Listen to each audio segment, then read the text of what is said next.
Hi everybody, thanks for watching. Today I have wonderful Preston Dennett with me.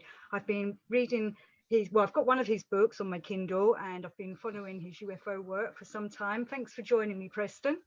Hey, my pleasure. Thanks for having me on. We thought we would discuss UFOs, and I know you do a lot of shows and often you talk about all the different UFO people that you've interviewed, because you work for, is it for MUFON? You're a researcher? That's right, Mutual UFO Network.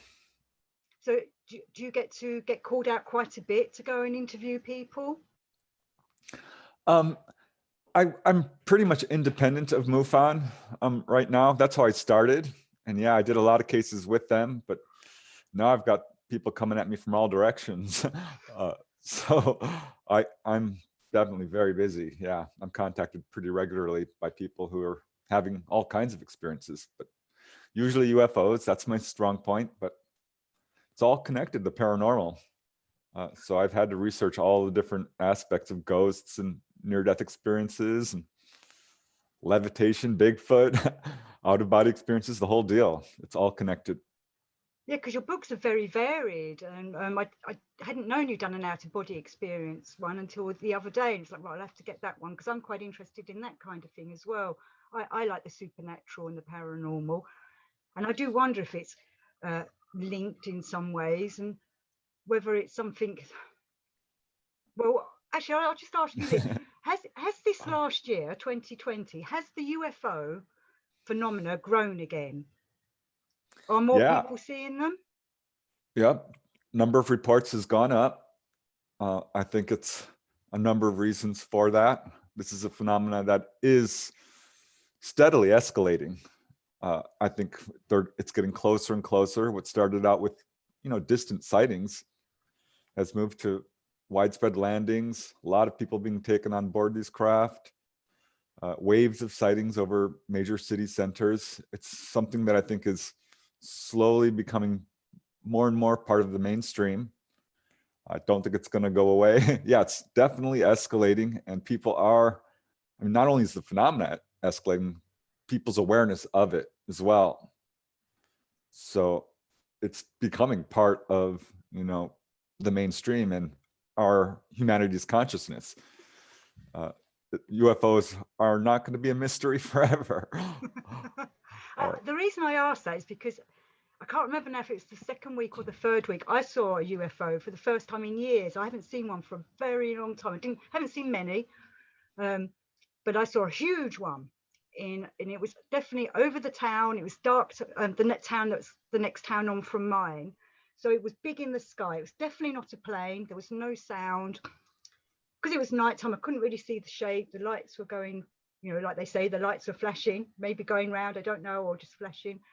But it hovered over this town for a good 3-4 minutes. And then my dog wanted to walk. I was walking my dog wanted to keep going. So I'm watching it, going, it's not moving. It's definitely not moving. And then I saw it go up very slowly.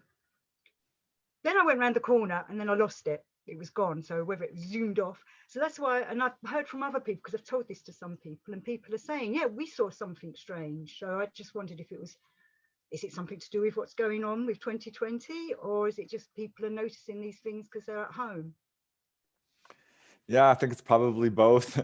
I have to believe that the ETs, and that's what I think we're dealing with here, extraterrestrials, are aware of what's going on Earth, because they are very much on top of things. They are contacting people all the time. They always know where they are. They are definitely aware of what's going on here on Earth, for sure. I would say that that's an easy statement to make. Because when you were saying about before about coming into humanity's consciousness, Carl Jung was saying about this, wasn't he? That it's maybe something that's being developed by humanity's consciousness over time. In the ancient times, maybe they saw it as fairies, or being abducted by the fairies and taken off to the fairy realm. So I just wondered, with how 2020's been, and people being either in fear or very distraught by what's happening, maybe that's why there's more being seen, more sightings. What do you think? Yeah, it's really hard to say. These UFOs, I know the UFO phenomenon is real. I can start there. And Carl Jung called it a modern myth, something that we've constructed. And this is one of the main theories, that we're not dealing with extraterrestrials really at all, that this is something that is very much linked to us and our belief systems. And this is sort of the theory of Jacques Vallée, Jerome Clark, Lauren Coleman. A lot of major researchers say that this is an intelligence that wears different masks and appears, as we kind of want it to see it. And I'm not convinced. I think there's probably some of that going on. But if you take an objective look at the evidence, I feel like we're dealing with people like us from other planets, your classic extraterrestrials, and that have always been there. It's just humanity has now reached a level of awareness on, spirituality and technology where we're able to recognize it for what it truly is. So I'd say with the radar return cases, metal fragment cases, the landing trace cases, the reports of crash retrievals and the alien bodies. We know what we're dealing with here. This is a flesh and blood, material phenomena.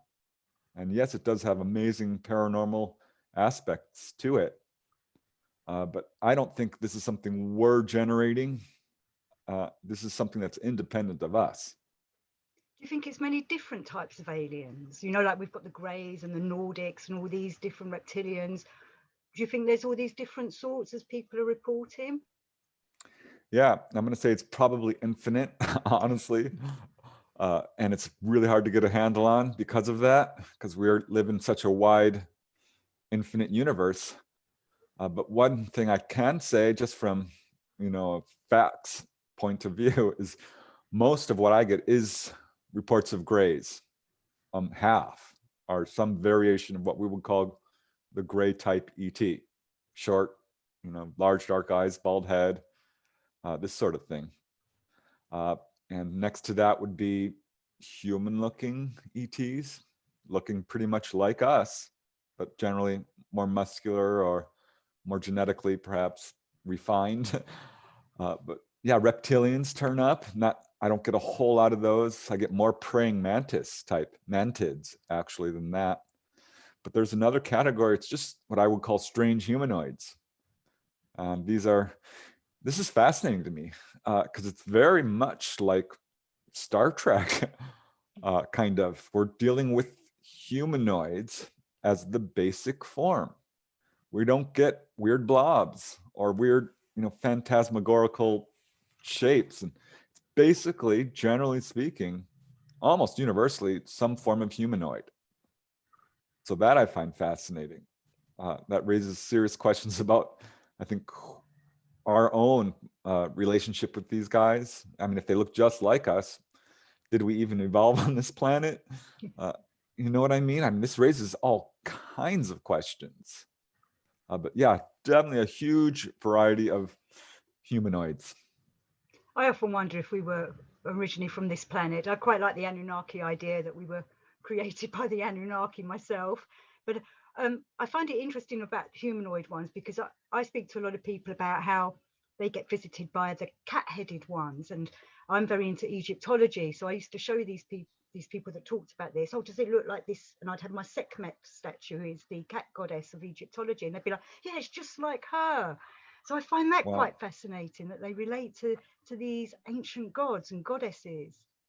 Yeah, isn't that amazing? Yeah, I've had people describe that same thing. They said it looks very much like a hairless cat, a humanoid hairless cat. I'm like, really? And yeah, the stuff in some of the Egyptian hieroglyphs is astonishing. There's clearly people piloting craft. You can see them inside this very elaborate sort of structure. Classic UFOs, large-headed beings with big eyes. So we know, not only from the Egyptian hieroglyphs, but from Middle Age wood carvings and petroglyphs and pre-Columbian stone artifacts and cave paintings and ancient writings from the Bible onward, that this is, like the Sanskrit manuscripts, the Vimyanas of ancient Egypt.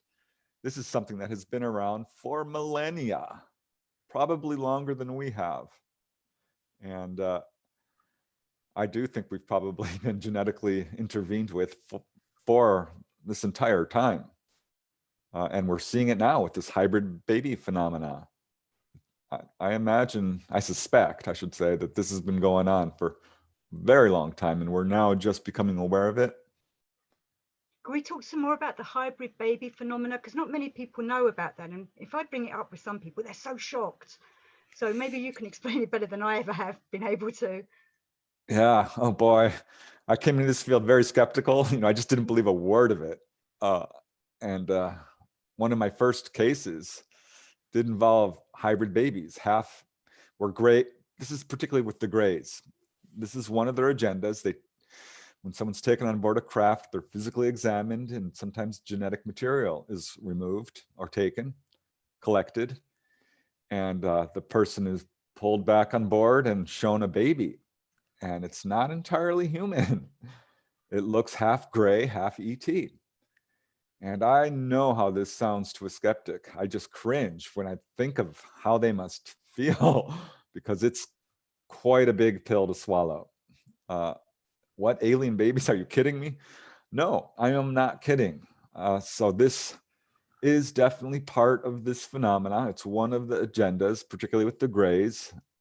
And we know now why they're doing this.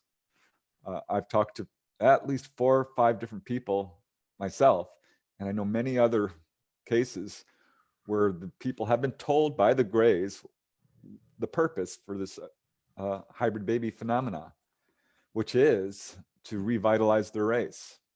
They have bred out certain emotions.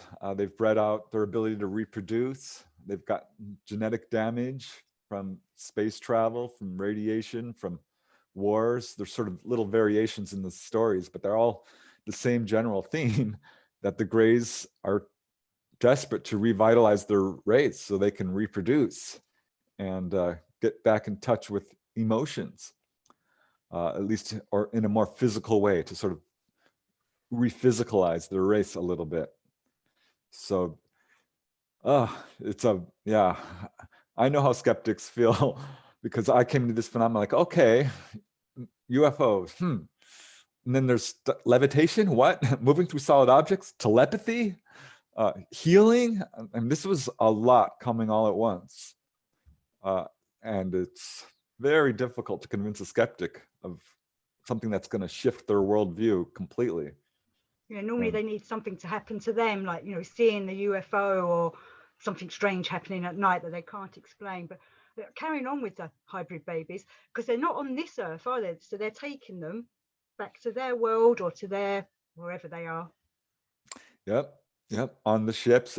And it's not just hybrid babies. There are humans, fully human people being raised on board UFOs.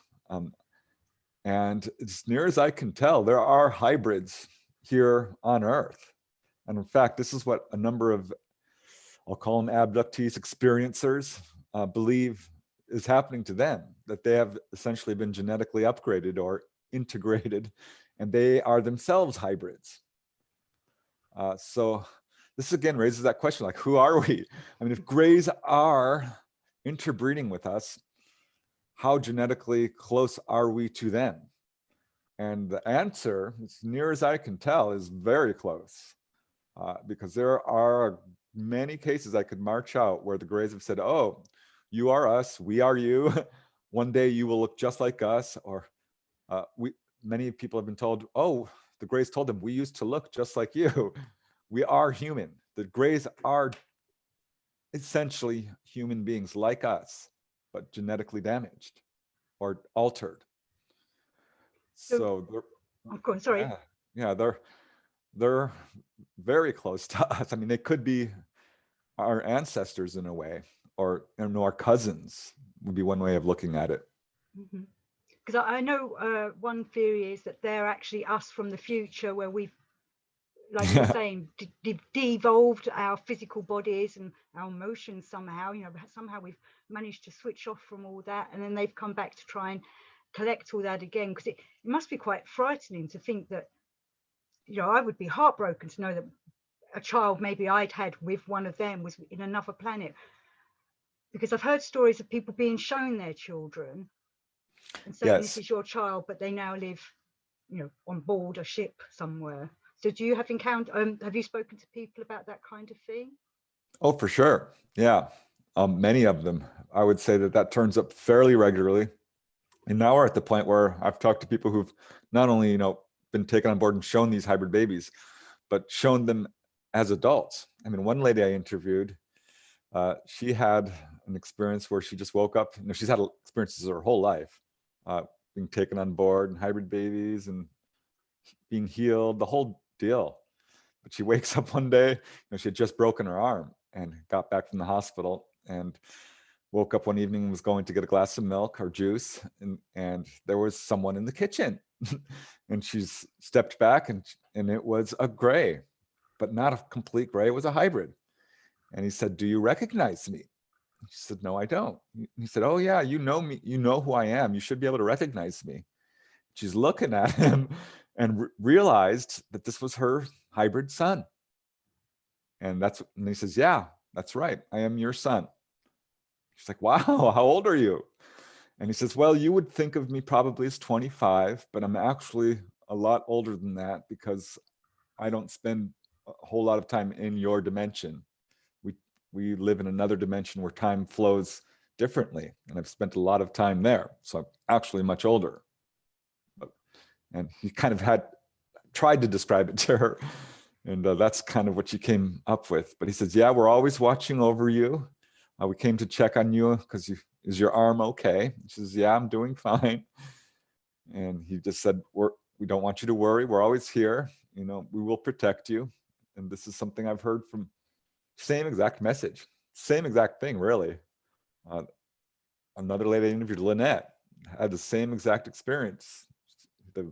She was taken on board, and then the Grace says, "I'm your son. I am your son. And we are here to protect you. And we will always watch over you." It makes you wonder, though, what are they protecting us from? Or is it just just got a protective eye over you? I think it's like family. These people who are being taken on board, particularly those who have repeated experiences, usually starts in very early childhood. And one question I always ask is like, "Okay, let's talk about your parents, your grandparents, anyone in your family, your children, anyone else having these experiences." And as a rule, people who are having onboard experiences, their parents, grandparents have had them, and their children as well. They are tracking families and have been doing so for a very long time. One lady, she was told she had a gray come right into her bedroom. She says it was a wonderful conversation. And he said, "We've been following your family since biblical times," is what they told her, which is exactly what they told another guy, Jim Sparks. And they showed him, like, since caveman times, they've been following his genetic line. So yeah, it's all about genetics. I think they're trying to upgrade humanity as a species. There's something very special about being human, our ability to feel, our ability to feel emotions in such a powerful way is something I think they find attractive. And many people have been told that they are themselves ET, but are incarnating into human form to experience the human experience. Yes, I've heard that from many places, and I've had people say this to me, that I'm from, I've been alive on other planets in other lives. And yeah, some people have memories of it. Sorry? Some people have memories of this. Some of the people I've interviewed have memories of being ET. It's funny, I went to see a channeler once, really famous channeler, Bashar Daryl Anka, is that his name? At any rate, he channels an ET, and he pointed to me and he's like, "All right, I see UFOs over your head," which was interesting because this was well before I had become at all, well known. I'm not even really well known now, I don't think, but you are known. But this was years and years ago, so he couldn't have known who I was. And he's like, "Huh, I'm getting that you have, ET energy around you. Oh, you were an ET in a past life." I'm like, "Oh, really?" It's like, "Yeah, and you're here to anchor the ET energy." I just started studying channeling because that turned out to be part of this thing. People I'd been interviewing had been taken on board were coming back as channelers. We're starting to do channeling. And so I saw a number of channelers, professional and amateur, and three of them in a row told me the same thing, that I was an ET in a past life. And they didn't know each other to say, oh, Preston's coming next week. This is No, what I told him. No, see, no, they didn't know yes, who it's I was. interesting, isn't it? This was just a walk-in thing. You know, they didn't know my name. They didn't know me from Adam. There was no way they could have known. Because I've spoken to a lot of channelers, and they talk about that they channel through their pineal gland, you know, in the brain. And then I've also seen in different books and researches about how the Greys, I know they do a lot of physical experiments, but a lot of people talk about, oh, they were doing something to my head. So are they awakening the pineal gland? Because we seem to have let it go to sleep. We don't use it anymore, do we? Nobody really knows why we have one. Yeah, I think, well, we're waking up. This is definitely, I think psychic abilities are becoming more common. We see this with, I guess, this star children phenomena, or what do they call it? Indigo child, or Yeah, the rainbow this sort of children. thing. Yeah, and we're waking up to our psychic abilities. Telepathy has been proven in a laboratory setting. We're all telepathic. Everybody, I think, on Earth will at some point in their lives have at least one paranormal or psychic experience. This is a natural thing. These are natural human talents, which we have somehow lost touch with. We all have the ability to do telekinesis, telepathy, levitation, teleportation. I mean, we are essentially superhuman. And definitely the ETs, this is one of their main agendas. There are multiple agendas, and I think we've got a really good handle on it now, because we've, you know, this phenomenon has been studied for decades. And I've talked to hundreds upon hundreds of people who've been taken on board a craft. And we know what's going to happen to you if you're taken on board. And being physically examined is probably the number one most common thing. But second to that would be given messages of some kind, warnings perhaps of nuclear proliferation or climate change, or upcoming environmental disasters, you know, pollution, warnings against our warlike ways and aggression. But right next to that would be spirituality. And people come away, and this is right across the board. People who have repeated experiences, they come away from their experiences spiritually transformed. They are woken. They have the ability, most common I would say would be like Reiki or hands-on healing, or a strong interest in that sort of thing. But equally as common would be psychic powers, channeling, out-of-body experiences, dowsing even. I mean, it's right across the board. People wake up to their own abilities. A lot of people, I mean, there's been a number of people who will spontaneously levitate following an experience.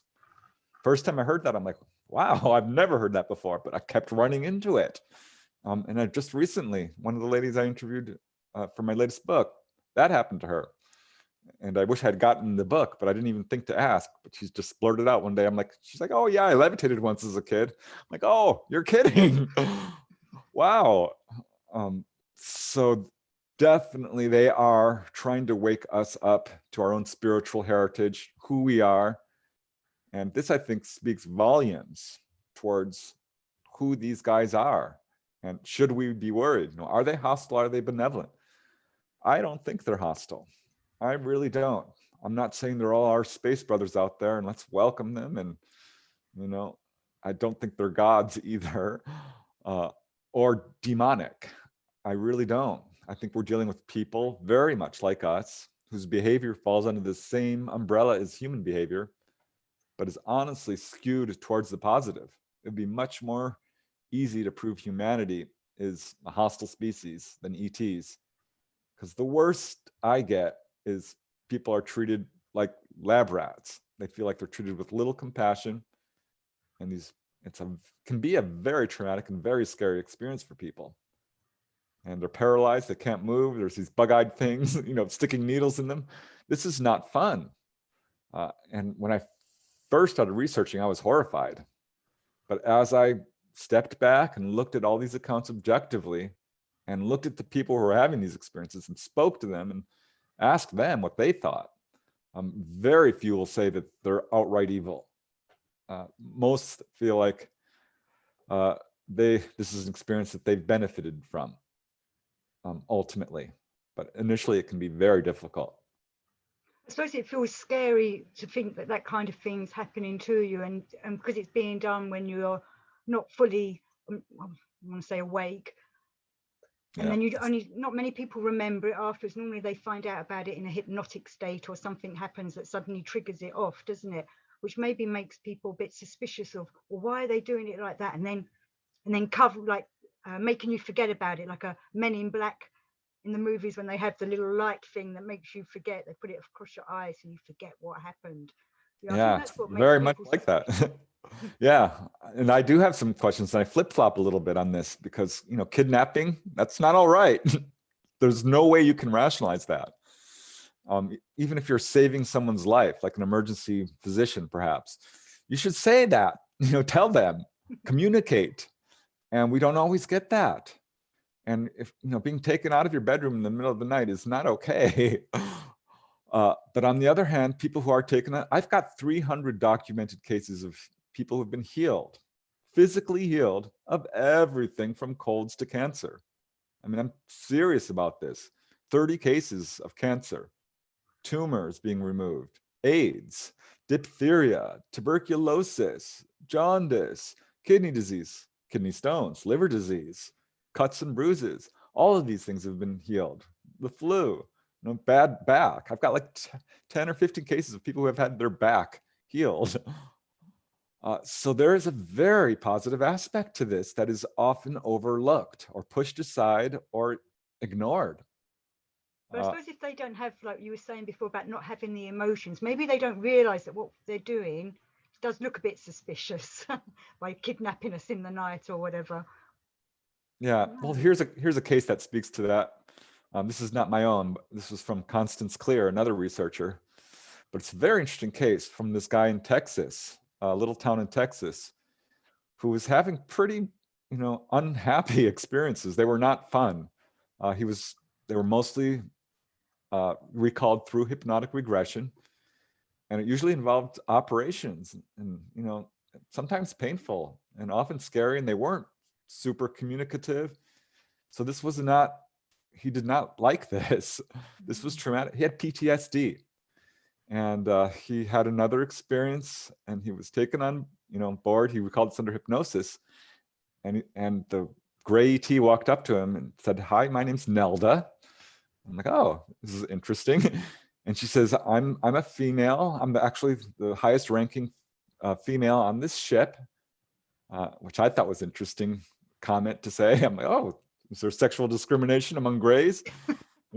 That's kind of, and she says, "Aren't you happy? We finished your working with you, and aren't you happy? This is the last time we'll be seeing each other." And he said, "No, I'm mad as hell." And she said, "Oh, well, what's mad and what's hell?" And so he stepped back and says, "Well, I'm mad because, this is painful. You didn't tell me anything. And it hurt. And, you scared the living daylights out of me." And she said, "Well, if you were in our position, you would do the exact same thing. And honestly, we have had problems with human emotions and understanding them." And so they are trying, I think, and they are emotional. I've talked to people who have talked to grays who have had very loving, friendly experiences, and they think of them as family, literally, like as close as loving family. Or friends. I hear that quite a bit. But there's the other side too, where people are treated like a lab rat. One guy I interviewed, who was in England actually, he's not happy with the grays because they were sticking a needle in his head, and he's like, "Stop." They didn't. And he said, "Stop, you're effing hurting me." And he's let out a stream of curses, and they didn't care. They showed no compassion and never really have. So my heart goes out to people who are having those kinds of experiences. But he's had some friendly experiences as well. I mean, he once woke up on board the craft and it's coming down to return to his home, and he's just watching the scenery because he's like, wow, I'm awake. And then suddenly he just decides to talk to the Greys, and he's like, he's not sure what to say, so he just shouts out, all right, lads. And one of the Greys jumps up and starts running around with its hands over its head, completely freaking out. And the other is like trembling in fear. And he's like, don't be afraid, I'm not going to hurt you. So the tables were completely turned. And finally they stopped the ship, and they turned and looked at him, and they said, oh my gosh, no one's ever woken up before. This has never happened before. Humans talking to me. And he's like, oh, yeah, don't worry. I'm going to just stand right here. Everything's fine. And he says, why are you taking us? Why are you taking me? And he got an impression of sadness coming from them, and said, we're not allowed to say. We're not allowed to tell you. And then he says, well, what did he ask them? Can you let me remember this? And then he got another impression of sadness, and they said, no, we're not allowed. But he did. They did let him remember it, that part of it at least. Yeah, or maybe his brain somehow overrode it and said, no, I'm going to remember. Because we're quite clever with our brains, really, if we put them to proper use. Right? Yeah, people can do that. And he's one of them. He's had a lot of fully conscious experiences. And a lot of the people I talk to, they're fully conscious. And what often happens, it will start with missing time, and people have dreams and flashbacks. But if they can face their fear and remain, relatively calm during these experiences, they are allowed to remember, perhaps, or become stronger in a way, perhaps, where they just do remember.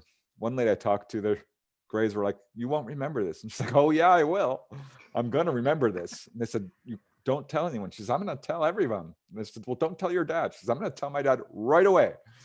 And she did. She remembered all of it. So that's like our will, or her will was determined to do this. And will's a very important thing to do. If we can develop our will strong enough, we can do anything. Exactly. And that's one of their agendas, I think, is to wake us up to our own willpower. Because people will be having experiences and they'll deny. And so, all right, they're going to come and kidnap you and wake you up. If it's got to be traumatic, that's the way they're going to have to go, because people are just so deep in denial. It's the only way to wake them up. I think that does happen in some cases.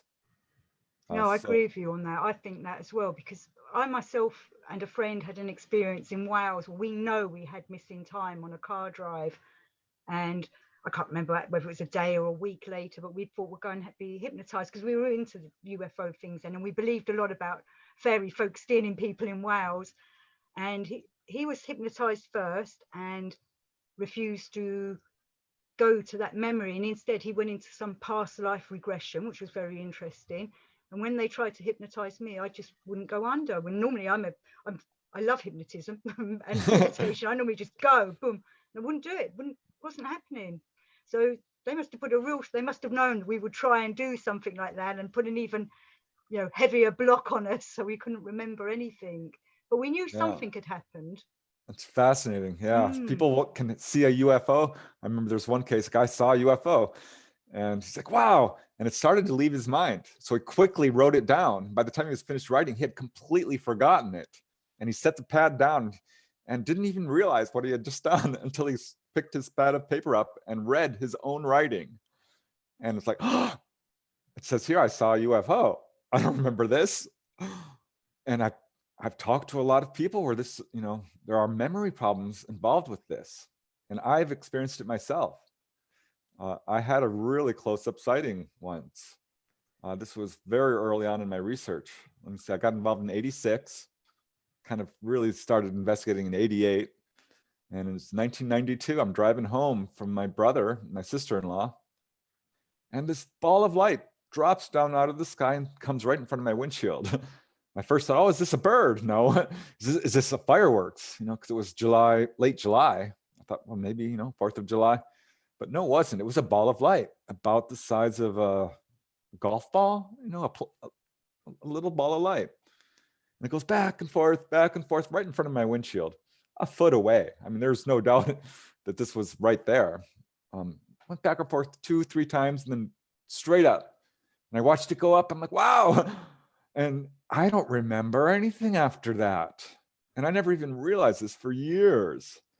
I should have turned around and to my brother, I just saw a UFO, something, because this was, my first real sighting. I've had a number since then. And I didn't do that. I don't remember driving home. And in fact, I forgot about the whole thing.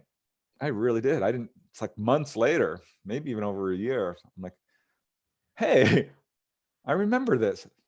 I saw a UFO. And it took me years later to realize, maybe I had missing time actually, because I don't remember driving home. I didn't write this down. I would have laid in bed that night going over and over and over this. That's what I usually do after I see a UFO. And I didn't do any of that. So now I'm like, maybe they got me.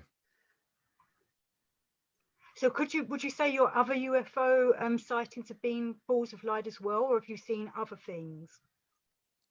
Other things for sure. All kinds of, I mean, I wanted to see this stuff for myself. I was not satisfied to I started out finding out that my family, friends, and coworkers had encounters. That's what turned me from skeptic to believer. And I'm like, gosh, I believe them. Let's check out the books and disprove this phenomenon. And I went to the library and the bookstores, and I'm like, oh, back then there weren't a whole lot of books on this, but there was some. And it found out this phenomenon had been studied for decades. I'm like, well, these books are saying it's real. I'm like, gosh, I could not wrap my head around it. So I went out and looking for them myself. And it wasn't long before I started seeing stuff. And so, yeah, I'm like, one time, this was a really interesting sighting. I was interviewing this lady who had been taken on board a craft, and her experiences were very dramatic, very extensive, and right on the extreme end of like crazy encounters. I'm like, oh my gosh, is this lady for real? Is this for real? And I started to vacillate and wonder if I didn't think she was lying, but I couldn't quite, wrap my head around that this was a real phenomenon. I'm transcribing the interview, right? And I'm leaning back and thinking, I wonder if Wendy's for real. And I got this really strong impulse to run onto the roof of my condo, my condominium complex. And I couldn't stop myself. And this is crazy because this is not something I do. I'm a scientist, kind of.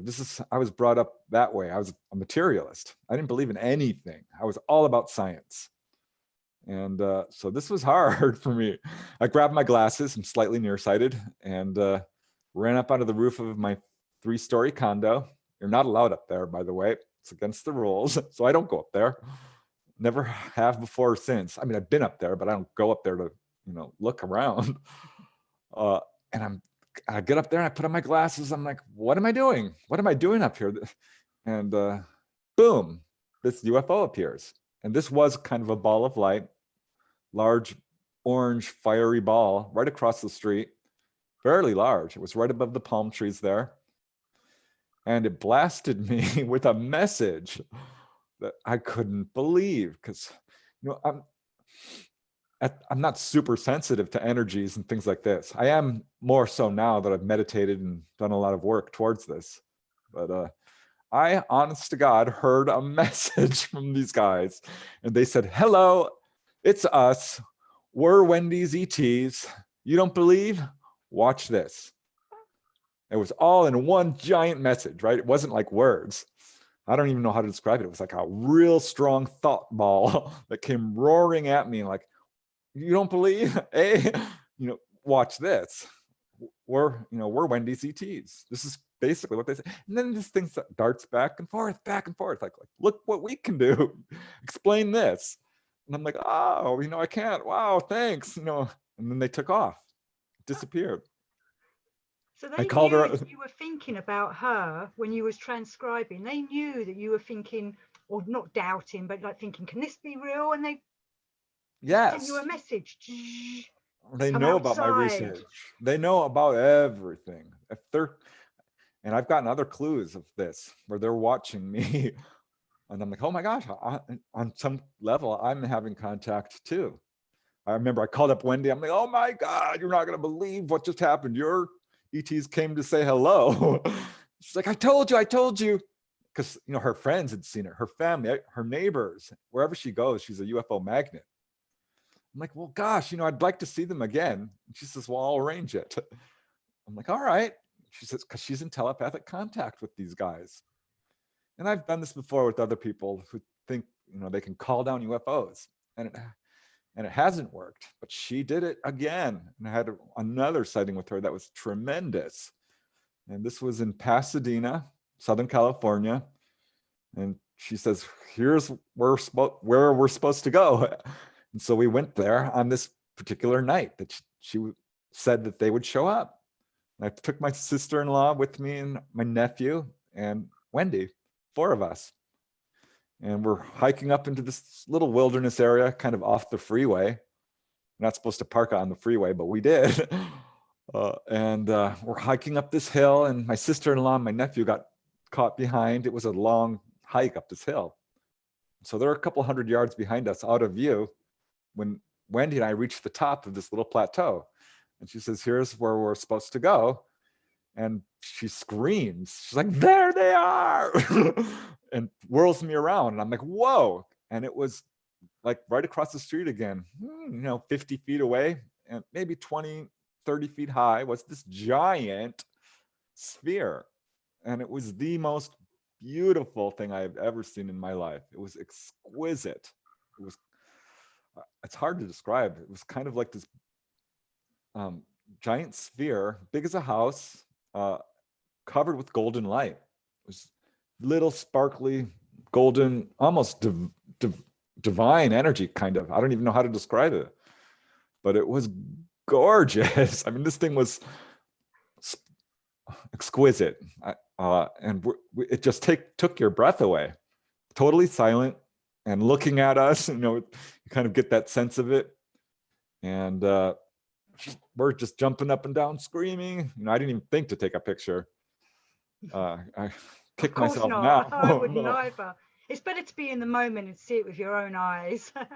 You don't want to look away. I mean, you don't want to look away at all. And I wouldn't. And it stood there for maybe 5 or 10 seconds, not long. It wasn't 20, but it was a good 10 seconds. And then it slowly started to drift away, and we watched it, and then it zips around the mountain and moving like a bullet. And you could actually see a tracer kind of, and it was gone. And that's when Christy and, my sister-in-law, my nephew come up, and they're like, what happened? Why are you look like that? Because we were like, we were like, they just came. Oh, it was so amazing. So Wendy's amazing. She showed me all kinds of stuff. She's super psychic. She would heal people. She could do energy work. She channeled. She was amazing. So you write about all these accounts in your books, don't you? So if people wanted to know more, they could come to your books, don't they? Yeah. I think it's important that people know UFOs are here, that we're not alone. I think people's behavior would change immensely if they realize that we are part of a huge family. We are not alone in this universe. We are not the ultimate, creatures in this universe. I think there's a tendency to think we're the center of the universe, and we see this with science and religion, that we think we're the bee's knees. We're no, Earth is not. The universe does not revolve around Earth, and ETs do not revolve around us. We are not creating this phenomena. We are part of it. We are ETs. They are ETs. We are all people. And they're just trying to wake us up to who we are, I think. That's why I don't subscribe to the Jacques Vallée explanation that this is not ETs, that it's an imposter, it's a trickster spirit type of thing. No. Yes, there are trickster spirits out there. There are demonic spirits. There are angelic spirits. I looked into angels. I'm like, wow, I'm not a religious guy by any means, but the literature on angels is very compelling. there is no doubt there are good spirits and bad spirits and trickster spirits and things that aren't what they seem. But Yeah. there is no doubt there are extraterrestrials from other planets, biological beings like us. I think this Earth probably has more going on in it than we as humans realize. Like you say, we think we're top of the food chain. We're not. I agree with you totally on that. We are not top of the food chain. Maybe Yeah. that's one of the problems of humanity and why we're not coming together as a brotherhood, sisterhood, a united force, because there's too many people that have got the wrong attitude. But I did want to say, with this ball of light that you guys saw, you was talking earlier about dimensions, and I wonder if all these aliens, they have a different understanding of physics to us, and that's why they can go in and out of these dimensions, or whether they come from other dimensions. Maybe they're seeing, maybe we've just got the wrong way of looking at how material stuff is material. It's Yeah, in time. I exactly. don't think we understand time. Right. No, we sure don't. But I think we're making steps. Quantum physics is a big deal, and it's proven mathematically that there are other dimensions. And it's very interesting to me because many contactees get very interested in quantum physics and good at it in some cases. And people say, oh, are these things interdimensional? I'm like, yes, they are, but so are we. We are absolutely interdimensional. We can go out of body. We have a soul. We can travel through other dimensions.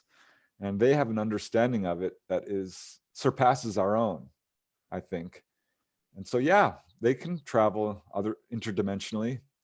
I think that's where their craft sometimes go. And they definitely have the ability to control time in a way that is hard for us to understand. Because we do see people having missing time. Not only that, but they can collapse time or telescope time. They can pull someone out of a car accident and heal them, and put them back at the scene of the accident seconds later, when that person really experienced hours of time, if you know what I mean, Yeah, I on do board know. on board the UFO. So they can travel to the future. I mean, this is how they were able to give messages. They can see the future. They can travel into the past. Because once you have a craft that can exceed the speed of light, well, rate times time equals distance. Time collapses. If you can collapse distance, you can collapse time. You can essentially travel to another time. And we can do this too. I mean, if you go out of body, you can travel into the past and you can see the future. This is what precognitive dreams are. People are catching glimpses of future events because time is not what we think it is. Time is a product of the physical plane. It's a product of our limited perception. In reality, everything is sort of this simultaneous thing happening all at once. Past lives aren't past lives as we think of them. Everything's going on all at once. I was going to ask you that. Do you think all the time's happening? Because that means we could change things, couldn't we? Like in the past or the future, maybe? Or is everything fated? This is something I'm still struggling to understand. It's very hard to wrap your mind around, like the grandfather complex. If you could go back in time and kill your grandfather, would you even exist? And I'm going to say yes, you will, because it looks like, yes, you can travel back in time, but I'm not sure you can change time, change realities rather than just create realities and shift time streams perhaps, or jump probable realities. I don't know. I am trying to figure this out. But I feel like this ufology is a very new avenue of research. All of this is very new.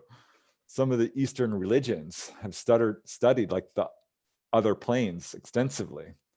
And if you look at like the astral body, they've got it mapped out. There's the etheric body, the astral body, the causal body, the Buddhic body. We have like 7 different bodies, multiple different dimensions, and they've got it all mapped out. I'm like, wow. And so we do have some understanding of this, but in terms of like Western scientific culture, we're still trying to grapple with all of this. But I think, yeah, we're definitely beginning to get a handle on it. Because I Bit by did bit. speak to one researcher who said that when we get abducted, it's not our physical body that goes, it is one of the, I can't remember now if he said it was the etheric or the astral, but he said it was that body that gets taken. I thought that was quite interesting, because some of the abductees talk about how they're taken through the ceiling or through walls. No, they're physically being taken. They are physically, right? Okay. Absolutely, because we know this because people are not in bed when they're supposed to be, or they're not at the bus stop, or they are just not where they are supposed to be. So this is an absolutely physical phenomenon. And for that matter, abductions have been observed by outside witnesses. It's very rare, but I would call those outliers. But I've collected 20, 30 cases where people have seen other people getting taken on board. This is not to say that there aren't astral abductions, because I'm sure that that happens far, far more often than people have any idea. But no, this is a physical phenomenon. People are being physically taken on board, having physical genetic material removed, finger clippings and hair samples and blood samples, and they're being physically healed, and they come back with physical scars and have physical implants inside their bodies, which show up on MRIs or even X-rays and have been removed. We have smoking gun evidence. This is not a mystery. We have the proof. It's in the public arena. It's widely scattered and filled with disinformation and misinformation and all kinds of just, it's a mess. But if you are an objective researcher and you really take the time, the material is there to prove that this phenomena is real. 3,000 landing trace cases. That's a lot. The radar return cases. We have enough physical evidence to prove beyond a shadow of a doubt this is absolutely real. Yeah, because if this was in a court of law or something being used, that would be enough evidence to swing for it to win the case. But I did want to ask you, have you seen any implants? Have you seen anybody's implant being removed and had a look at one or had a chance to inspect one? Yeah, a couple of times. Just, not personally so much. I mean, one guy did have an implant removed and they passed it around and we all held it. And I was friends with Dr. Roger Lear, who's passed away. And I didn't participate in any of his implant removal surgeries, but I did interview some of the people. Like one lady I interviewed, she had her experience in San Diego where she was implanted, and she had her implant removed. And I talked to her. I got her whole story. I interviewed her. She's in one of my books. And right after the implant was removed, it was a week later, they came back and implanted her again. So yeah, I've talked to many people. This is very common, actually. If someone's been taken on board, the chances are pretty darn good they've got one of these things. And there's a lot of speculation about them. And I'm like, well, let's not speculate. Let's look at some of the facts we've got, right? And we do have firsthand eyewitness testimony from experiencers who have asked ETs, what's with the implants? And I've got like 3 cases myself, and I know of a dozen more where people have been told the purpose of these implants, flat out. And it's usually some variation of to monitor your health is something that turns up at least a few times. To boost your immune system, I've heard that several times. To measure the level of pollution in your body, this sort of things. Oh, but we're full of pollution. Yeah, and it's not one's like, well, is it to track me? And they're like, oh no, we don't need these to track you. Each person has their own fingerprint, their own energetic ID. Yeah, exactly. Where they are able to find you anywhere. So it's not, and they're like, is it for mind control? No, I don't. I mean, that could be an aspect of that. With people, there is definitely, people's memories are being screwed around with. People have very strong impulses to be pulled outside or off the freeway or drive to some location, and that's where they're taken. So the implants could have something to do with that, but by and large, it appears that it's got something to do with health. I had one lady, she was vacuuming and she sneezed and because she kept feeling something in her nose. It was always there, and they couldn't figure it out. And she's like, "There's something up there. I know there is." And she sneezes one day, and out comes this little metallic spool. And she got this creepy feeling, and she quickly threw it away. And she regrets it now. She tried to find it, she couldn't. But following that, her health started to suffer very badly. She had some sort of hypoglycemia. She would pass out. She was getting very dizzy. She started losing weight. She had become not obese, but had gained a lot of weight from a recent pregnancy, and was getting skinnier and skinnier. And the doctors could not diagnose her. They're like, "Well, it's not diabetes. We don't know quite what it is." And they were giving her vitamins and just doing their best, but wasn't a great healthcare system where she was at. That was also part of the problem. But at any rate, she's at the point where she's desperately ill. She's passing out daily after she eats, before she eats. So it was definitely something to do with blood sugar. And she's in her living room, and she's going to the kitchen to get her peanut butter sandwich and orange juice, which she has to carry around with her. Now it's the middle of the night. And suddenly she's not in her living room. She's she says, "It wasn't a UFO. She says, this looked like it was underground, maybe a giant base or something, because it was huge. And it was like an office building is how she described it. And it had industrial carpet on the floor and cubicles. And there were people on tables in all these cubicles, a huge domed ceiling with indirect lighting. That's something you hear all the time. There were no light bulbs, but the place is very bright. And she's in her own cubicle and trying to orient herself. She's conscious, but she's slightly dazed.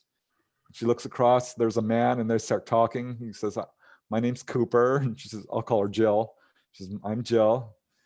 And she's like, "Where are we?" And he's like, "I don't know." And they were both a little nervous when suddenly she sees someone walking down the corridor towards her. And the guy next to her falls unconscious. And this figure walks right into her cubicle, and it's not human. It's a 9-foot tall humanoid, and scared the living daylights out of her because he had a huge, broad chin and giant forehead, strange looking eyes, wearing a shiny black jumpsuit thing, and wasn't, 8-9 feet tall, and really orange, thick, spiky hair that wasn't even really hair. So she starts screaming bloody murder. I mean, she is terrified. And it's like, he turns to her and says, "It's your turn now, Jill." And she's like, "Oh, great." And it starts placing these silver bell-like instruments on her body, which pulsate energy into her, on like her pancreas and all this different stuff. And she starts sweating, and she can feel the energy, and she's freaking out and passes out. And she wakes up, and she's standing in her living room again. She's breathless. She's still screaming a little bit, but she recovers her wits and runs up to her husband, and he won't wake up. And so after 5 minutes, she goes to her children's room and tries to wake them up, and they won't wake up. And she's saying the Lord's Prayer and going back and forth from person to person. It takes her about half an hour to an hour to wake up her family. And they're very dazed, almost drugged. And she's like, "This just happened to me. This just happened to me." And they're like, "What? What?" And thankfully, they were very supportive. She's lucky, because this does cause family problems sometimes. People have been divorced over these sort of things. But her husband was great. Her children were pretty darn young, so they couldn't really help too much. But her husband was very supportive, and they didn't know how to explain this experience. But following it, she was very sore for like a week, but she didn't notice it until the next day that she didn't pass out, not once. She didn't pass out the next day. She started feeling really good. And by the time 2 weeks had gone by, her weight had stabilized. She started gaining weight again, and she felt great. I'm pretty sure they reimplanted her. It definitely healed her. Yeah. Gave her some kind of UFO acupuncture with their metal cylinders or whatever they were putting on her. It's weird, isn't it? Because again, she's like, why did they heal me? Yeah, exactly. Why was this happening? Why and why the she's asking me, and I'm like, well, I don't know. Who are you? You just got, do you have what's your job? Because this does turn up. What I see is people are being healed are often doing good work for humanity in some capacity. They're social rights workers, they're environmentalists, they are doctors, they're teachers, they're writers, they're inventors, they're police officers, they're entertainers. And she's like, I'm just a housewife. I'm like, well, what about your husband? He's like, he's a mechanic. And is there any military in your family? No, there's no, because sometimes that will turn up. People have, oh yeah, my dad's in naval intelligence. I'm like, oh God, naval intelligence, really? Because that turns up, often enough to make me scratch my head, like, I wonder what's going on there. Well, it's the naval intelligence that runs the UFO files kind of thing, isn't it? But please carry on about this poor lady, because I'm intrigued now. So what was she? Yeah, she's just a housewife from Nebraska, a little town in Nebraska. She's like, I'm nobody. Why would they heal me? I'm like, well, everyone's got a mission on Earth, and each of us touch other people. And clearly they thought she was important enough to heal. Her child is having experiences, because it was like not long after that, she walks into her child's bedroom. She had an experience that night. It was another one where she was taken on board and shown a hybrid baby and told it was hers. And she walks into her child's room, and her kid says, Mommy, I went to the moon last night. She's like, what? She's like, yeah, I went on a spaceship to the moon. And that freaked her out, because the child was like totally excited and just jumping up and down. I went to the moon. Yeah, and how do parents deal with that? It must be really difficult, like mentally, of thinking, how can I protect my child? Because it is a bit worrying that your child's being taken by aliens to the moon, and whatever else they're doing. It's the number one concern, I'd say. People, I think what really makes people uncomfortable is the loss of control, their inability to stop this from occurring, their inability to move or know what's going on, and the fact that their children are involved. And that's where I get calls from people who are weeping. Always my first intention whenever anyone contacts me is to help them. Of course. That, right? Because they're looking for answers, and sometimes it's a long road to find someone who will even listen to you seriously. Because this is still a phenomenon that scares people, that people don't have a lot of knowledge about, and it's hard to find a helpful ear.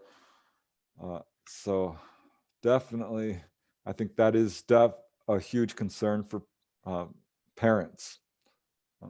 Like, they're fine with it themselves, but don't take my kid. Yes, absolutely. I'm sorry, I forgot to turn my phone off. Normally I do, but I have seen we've been speaking for an hour, and I wanted to say thank you very much, obviously. But if people wanted to get in touch with you, or they're having experiences of some kind, is there a website or something they can come to? Please promote your work and where people can come to. Hey, thanks. Yeah, I appreciate that. I do have a website. It's prestondennett.weebly.com. I think if you just Google my name, it should take you there. And I've got all my books there. I've got excerpts. You can also contact me through my website. I love hearing from people, whether got a comment or a question or a story to share or whatever, just want to chat about this stuff. I think this is a very important phenomenon. People say, oh, it doesn't affect me. I'm like, well, yeah, it does. We have this technology. We have these crashed UFOs. It's very important. We could solve the energy crisis, the economic crisis, the environmental crisis, if we would just disclose the truth about UFOs and use this technology to help humanity at large. Love is the answer to all our problems. And I think that people really need to wake up to this, because our world is evolving very quickly, and we're going to have open official contact at some point. That's what we're moving towards. I think once our governments become truthful and transparent, that's when we're going to start seeing real open official contact. And we're getting that, we're getting actual disclosure right now. So I think that's why we're being released, don't they? Okay, it's only in little snippets, and sometimes it's stuff that's years old, and people that have been studying this already know the stuff they're releasing. But it is like, they just feel like there's some kind of awakening happening, and also some kind of, like you say, disclosure about to happen. pretty exciting. It's a good time Mm. on this planet. I think we're going to see some big changes, and yeah, I think we're going to have some real problems up ahead in terms of, you know, socially and environmentally and all of this. But I'm very hopeful. We've got people out there watching over us. I think they're by and large benevolent and interested in helping us, but are not going to step in and solve our problems. It's up to us to do it. I totally agree with you on that. I think it Yep. is up to us. Maybe they're giving us little pushes, but you know, we need to, you know, why are we waiting for a savior? We should be doing it ourselves. Yeah, and no, they could step in, but that's not going to help us. How is that? How would, you know, like raising a child? A child has to learn, you know, you have to kick the little bird out of the nest. The little bird has to fly on its own. It's just the way the universe works.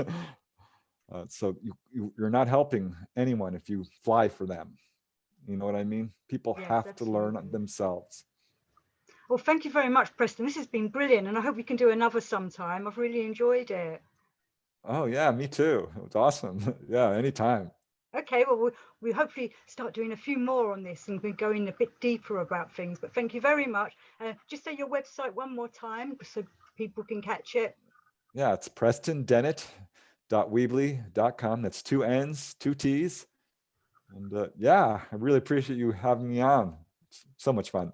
Oh, brilliant. Thank you, Preston. And thanks, everybody. And until next time, blessings to all.